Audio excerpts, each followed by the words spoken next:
कठिनाई से ये देश गुजरा। जनता की ललक जो इमरजेंसी ला दी गई, माना जाता है लोकनायक जयप्रकाश नारायण ने इसे सबसे काले घंटों की संज्ञा दी।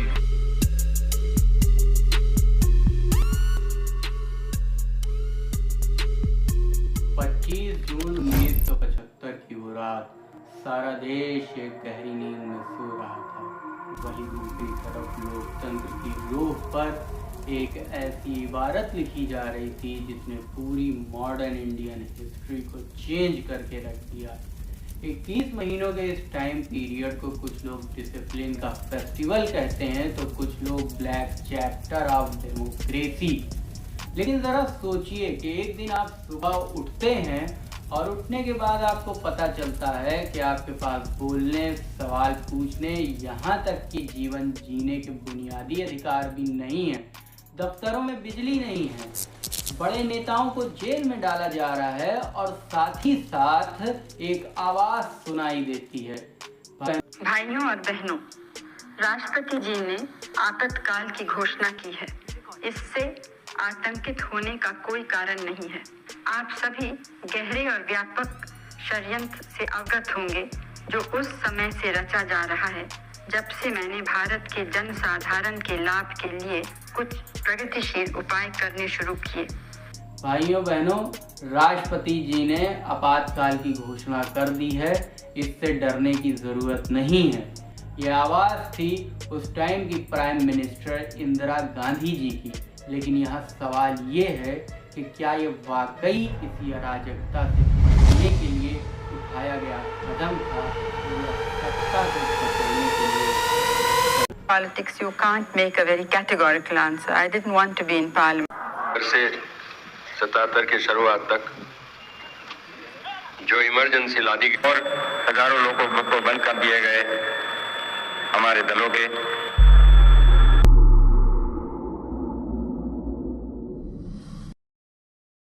अगले 30 मिनट में हम किसी भी पक्ष की वकालत नहीं करेंगे, बल्कि हिस्टोरिकल फैक्ट, अदालती फैसलों और ज़मीनी हकीकत को खंगालेंगे और ये जानेंगे कि आखिर वो क्या वजह थी जिसने 1975 में भारत को बदल के रख दिया।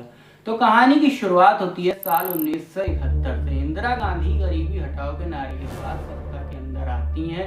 पाकिस्तान के 2 टुकड़े करके बांग्लादेश बनाने वाली दुर्गा की इमेज तो अडिग थी ही, लेकिन पॉलिटिक्स में वक्त बदलते देर नहीं लगती।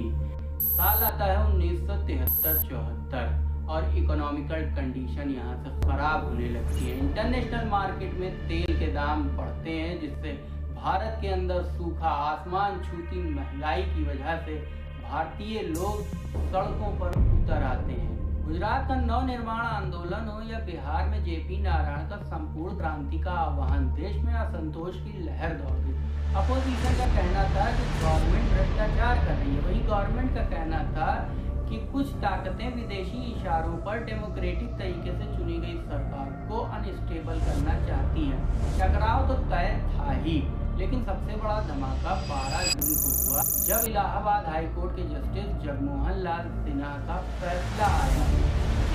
इस फैसले की कल्पना इंदिरा गांधी ने भी नहीं की। अदालत ने फैसला सुनाया है कि इंदिरा गांधी ने 1971 में रायबरेली चुनाव जीतने के लिए सरकारी मशीनरी का गलत इस्तेमाल किया था और इस कारण न्यायालय ने उनका चुनाव रद्द कर दिया और उन्हें 6 साल के लिए चुनाव लड़ने के लिए अयोग्य भी घोषित कर दिया।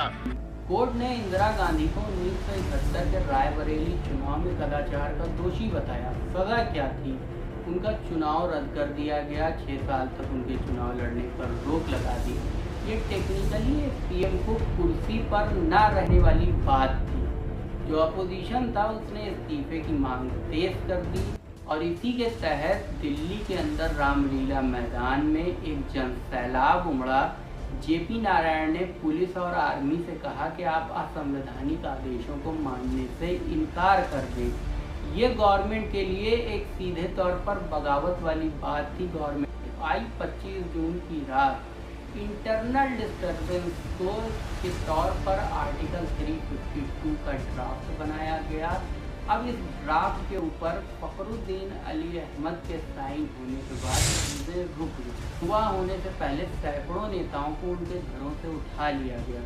अगली सुबह जब अखबार नहीं पहुंचा तो इन लोगों को लगा कि अब भारत नए और अनजाने दौर में कदम रख चुका है। प्रेस सेंसरशिप लागू हो गई, मतलब अब कोई भी न्यूज़ छपने से पहले गवर्नमेंट ऑफिसर उसे चेक करेगा। इसका विरोध कई सारे प्रेस जैसे इंडियन एक्सप्रेस ने काफ़ी अनोखे तरीके से दिया। उन्होंने अपने एडिटोरियल कॉलम को खाली छोड़ दिया और इस इमरजेंसी के दौर में एक चेहरा हम लोग के सामने उभर के आता है जिनका नाम था संजय गांधी।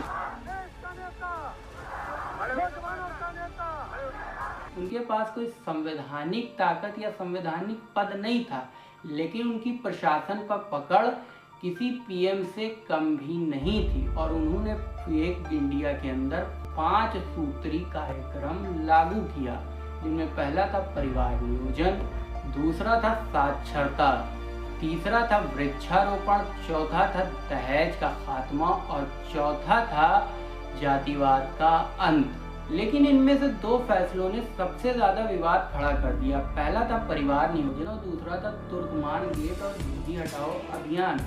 लेकिन इमरजेंसी सिर्फ सड़कों तक लिमिटेड नहीं थी, बल्कि संसद और कोर्ट के गलियारों तक भी ये इमरजेंसी दिख रही थी। 42वां संविधान संशोधन, जिसे मिनी कॉन्स्टिट्यूशन कहा जाता है, इसने संसद की पावर को बढ़ा दिया। लेकिन संकट तब सामने आया जब एडीएम जबलपुर का मामला सुप्रीम कोर्ट पहुंचा। सुप्रीम कोर्ट की 5 जजों की बेंच में से 4 ने गवर्नमेंट का फेवर किया, लेकिन जस्टिस HR खन्ना ने असहमति जताई। इस जो है इमरजेंसी के दौरान जितने भी नेता जेल से बाहर थे वो सारे अंडरग्राउंड हो गए। RSS और जमाते इस्लामी पर रोक लगा दी गई और साथ ही साथ जो जमाते इस्लामी और RSS के कार्यकर्ता थे ये सीक्रेटली काम कर रहे थे। ब्रिटेन और अमेरिका के अंदर इंडिया की छवि कुछ चेंज हुई। इंदिरा गांधी को बार बार सफाई देना पड़ती थी कि ये सब चीज़ें परमानेंट नहीं है। 19 महीनों तक अलग अलग विचारधाराओं के नेता एक साथ जेल के अंदर रहे और सबसे चौंकाने वाली खबर जनवरी 1977 में सामने आई। इंदिरा गांधी ने इलेक्शन कराने और इमरजेंसी खत्म करने की घोषणा कर दी। इंदिरा गांधी को यह विश्वास था कि जनता उन्हें वोट करेगी, लेकिन चौंकाने वाली खबर मार्च में सामने आई। मार्च के नतीजों में कांग्रेस सेंटर से हार जाती है, लेकिन इससे भी चौंकाने वाली बात इंदिरा गांधी के लिए सामने आई कि रायबरेली से इंदिरा गांधी हार गई और राजीव गांधी अमेठी से हार गए। यानी उत्तर भारत में कांग्रेस साफ हो चुकी थी और इसके बाद देश में पहली गैर कांग्रेसी सरकार मोरारजी देसाई की लीडरशिप में बनी। उम्मीद है वीडियो आपको अच्छा लगा होगा। वीडियो पसंद आया लाइक करें, शेयर करें और भैया लोग सब्सक्राइब